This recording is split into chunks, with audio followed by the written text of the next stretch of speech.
A Szovjetunióbeli Csernobili atomerőműben baleset történt. A jelentések szerint az egyik reaktor sérült meg, és többen megsebesültek. Az illetékesek megkezdték az ukrajnai atomerőműben keletkezett üzemzavar megszüntetését. A károk felszámolására kormánybizottságot hoztak létre.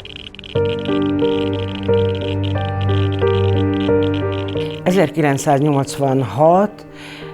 április 26. Az én életemben meghatározó, és mai napig emlékszem erre. Emlékszem, a konyhában volt a rádió, és ott hallgattuk a lengyel adást, amelyikben bemondták, hogy valami felrobbant, és hogy sugárzás van. A Magyar Szabad Európát is befogtam, az nem mondott semmit. De én úgy emlékszem, hogy a rádió csak olyan 2-3 nap múlva mondta be. Addig ezt csak úgy mondták, hogy volt ott valami.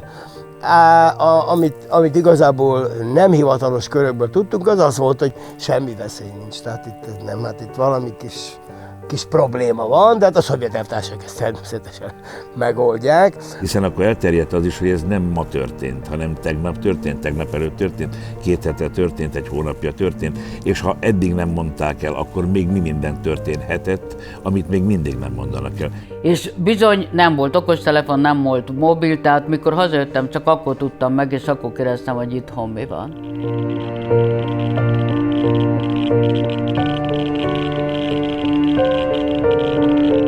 Május 1-én utaztam haza, és este még a tévéhíradóban megnézhettem a vidám május 1-i felvonulást, ahol vezetőink integettek, felvonulók tömegei ottan fölvonultak, és mindenki játszott a játszótéren, meg ők. Teljes idill volt. Aztán a svédek, azt hiszem, talán ők kezdtek el jobban nyüzsögni, akkor nem lehetett már letagadni a dolgot. Emlékszem, hogy a salátát csutakolta az ember, meg én nagyon szerettem a fejes salátát, de akkor nem ettem fejes salátát. De aztán hallottam a Dunántúlon lévő kórházigazgató sebészfőorvos rokonomtól, hogy bizony a Csernobil sugárzásnak sok rákos betege volt és sokat operált. Nagyon sok emberrel beszélgettem akkor is, és utólag is, nagyon sok kamionossal, akik kint voltak akkor és kimentek Csernobilba, és rövid időn belül meghaltak nagyon-nagyon sokan.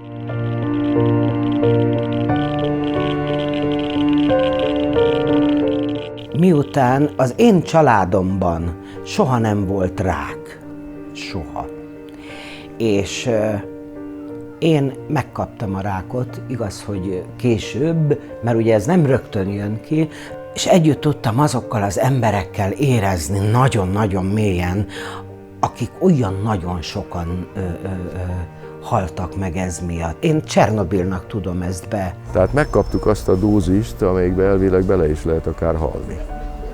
Na most nem tudjuk, hogy kinél ez mit okozott. Hát ha beszippantottam azt a port, akkor az már bennem van, akkor én már sugárzok. Az a por teljesen mindegy, hogy már kileheltem vagy nem. Már én sugárzó vagyok, tehát hogy valami történt velem, amit ugye most nem veszünk észre. És aztán amit családi vonatkozás volt ebben, hogy az anyósom hirtelen megbetegedett, és akkor volt egy ilyen hír, hogy akiben benne volt a rák például, hogy ez ettől felgyorsult, és aztán anyósom meg is halt. És ez a mai napig úgy él a családi legendáriumban, hogy ha nem lett volna Csernobil, akkor mi lett volna.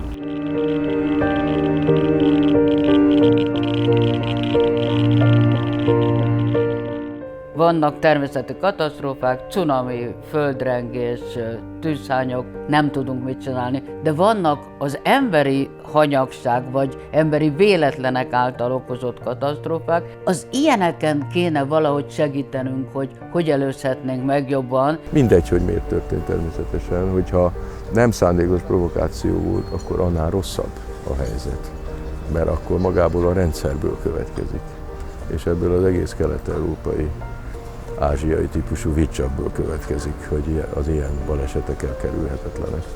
Most, amikor azt halljuk, hogy Brüsszelben nem hülyék a terroristák, az atomerőművet próbálták megkaparintani, akkor nagyon nagy baj van. Tehát figyeljünk rá. Kezükbe kerülne a radioaktív anyagok, akkor nem biztos, hogy gondolkodnának rajta, hogy bevessék-e. De Csernobil nincs lezárva.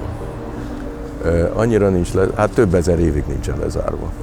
Szétrobbant az a szarkofág, ugye, amit a régi fölé emeltek. Pontosabban akkora repedések keletkeztek rajta, hogy szökik ki a radioaktív gőz.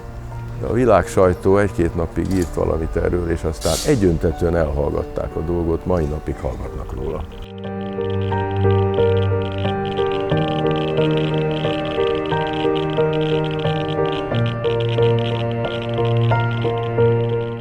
Ha az ember gondolkozik rajta, hogy most, ha történne valami, nyilván elsőre az jut az eszébe, hogy persze rögtön mindenki tudna a Facebooktól a mobiltelefonig, de utána, ha egy icipicit rágondol, hogy nagyon sokszor az a áldás politika mit tud eltitkolni bizony hosszú ideig, akkor nem vagyok benne biztos, hogy mindent megtudnánk azonnal. Hát amit gondolok a dologról, az nem megnyugtató. A világ gazdasági vezető hatalmai, vagy gazdasági vezető emberei, tehát a leggazdagabbak, azok úgy manipulálnak bennünket a mai napig, mint akkor a Szovjetunió. Teljesen ugyanaz történik. Egészen biztos, hogy elhallgatnák, ameddig lehet.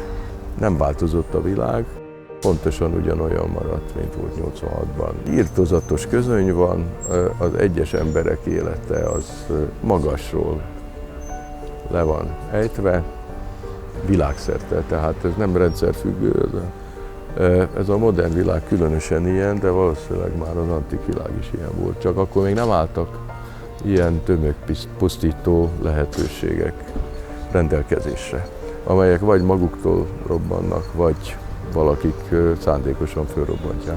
Nem vagyok felvilágosítva, nem vagyok felvilágosulva, de szerintem velem együtt nagyon sok átlag ember sem tudná azt, hogy abban az esetben, ha egy ilyen katasztrófa történne ismét a világban, akkor hogyan védekezzünk ellene. Én azért tudok tenni, hogy kevesebb áram kelljen, vagy kevesebb szemét legyen, vagy kevesebb vizet pazaroljak. Nem kéne talán ilyeneket építeni, én azt hiszem. Én amikor megyek Ausztriába, vannak ilyen szélerőművek, amik szép csendben, olyanok, mint egy ilyen hadirokkant repülőgép, amivel leszerelték a törzsét, csak olyan szépen csendben forognak, és az ember arra gondol, hogy ez nagy kárt nem tehet, ha csak nem teszem oda az ujjamat, de olyan magasabban, hogy ez kizárt dolog, hogy talán az békésebb lenne.